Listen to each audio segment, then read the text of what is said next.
Welcome to Start Writing's Quick Vocabulary.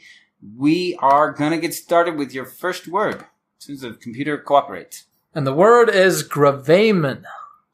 And it means the material or significant part of agreements or complaint. The gravamen of Walter's letter to the editor was that the newspaper frequently reported on the school system's failure to rarely cover its successes and improvements. That is gravamen. It's a noun, the material or significant part of a grievance or complaint. And it comes from gravis, which is like a heaviness or a burden. So I guess that makes sense to me because, like, in Malagasy, you'd say grave bay. And it was from the French, meaning very heavy. It's very serious. Yeah, grave bay. It's very heavy. It's very serious. Or like, think Back to the Future. Marty McFly, heavy. And then Doc Brown would be like, why is everything so heavy in the 1980s? Is the gravitational pull of the Earth different? That's heavy, Doc. So yeah, it's the heavy part of the complaint or the grievance. And that's gravamen. Next is diaphanous, and it means characterized by such fineness of texture as to permit seeing through. Characterized by extreme delicacy of form, ethereal, insubstantial, or vague. That is an adjective. For an hour and 45 minutes, Jackson wound through the various chapters of his career, directing her diaphanous voice to nearly 36 songs. So this is diaphanous. It's an adjective characterized by such fineness of texture as to permit seeing through, ethereal, insubstantial, or vague.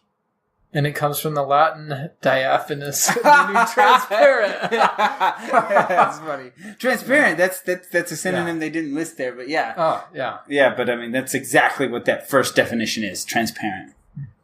Diaphanous. That's just a showy word. Oh, you know what? This reminds me.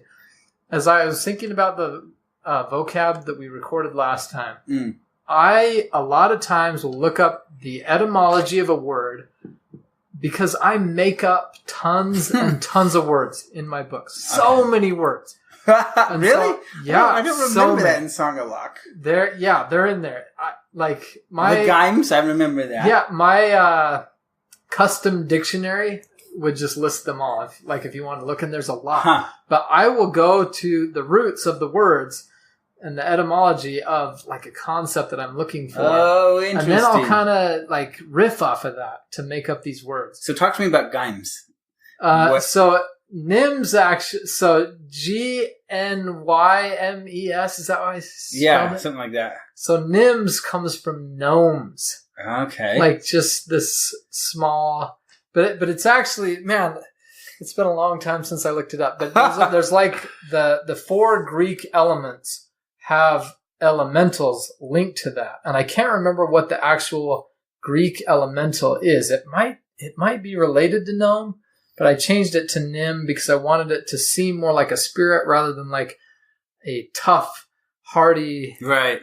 And so like I play with the word, with the root, and try to make it kind of feel phonetically, or is that the right word? Yeah. I want the sound of it to sound like the thing that I'm trying to create. Right. Interesting. Interesting. Okay.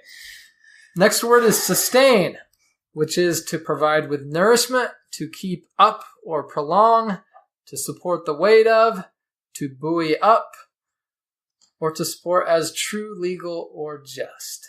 It takes a village, a tribe, and a sorority to sustain one another, to flourish and become an accomplished adult. So sisterhood means inspiring women around me, encouraging each other, crying, laughing, stumbling, and continuing on the path. Now, it's sustain, and it is a verb. Keep up, prolong, buoy, suffer, undergo.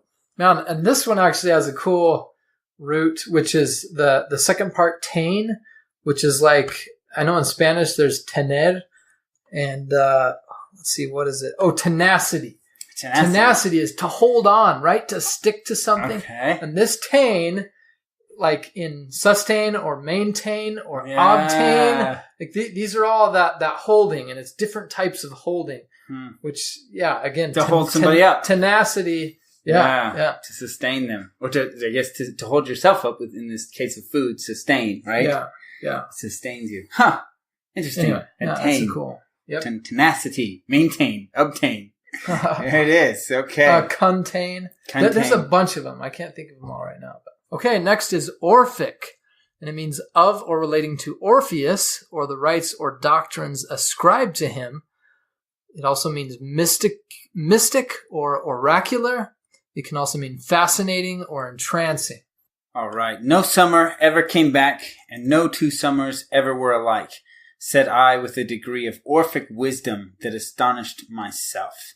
So Orphic, that's an adjective, and it is of or relating to Orpheus or the rites ascribed to him, and mystic, oracular, fascinating, or entrancing. So Orpheus, a poet and musician in Greek mythology who almost rescues his wife Eurydice from Hades by charming Pluto and Persephone with his lyre.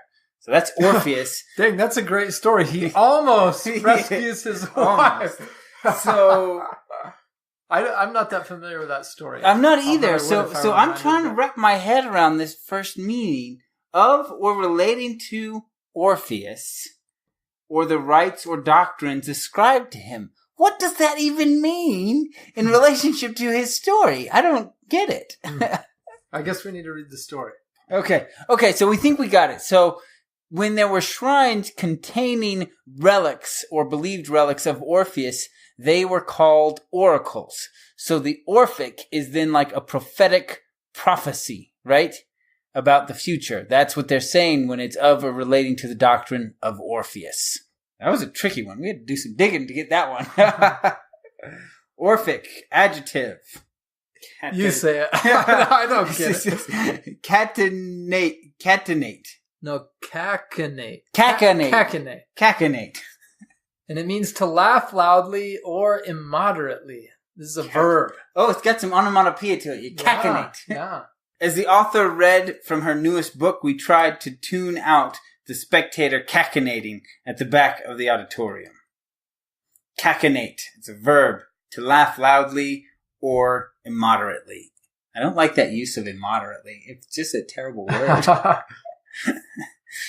It's like they were stretching it. It's like, to laugh loudly? Be like, should we just leave it there? Be like, no, throw in something else. It means the same thing.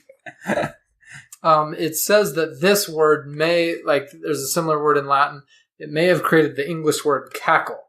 Oh, interesting. So we're looking at the progeny now instead of the ancestry. Yeah, but still, that's kind of cool that you had cacinate, which never really caught on, but cackle did. Yeah. Like, witches cackle. You know all about sure that. Do. So that's interesting. That was kind of cool. All right, I think we've done too many at this point. I wasn't keeping track, and that was my job. So that was it for the short vocabulary episode. So not this one, not the next episode, but the vocabulary ones following that will then have your poetry tacked on at the end.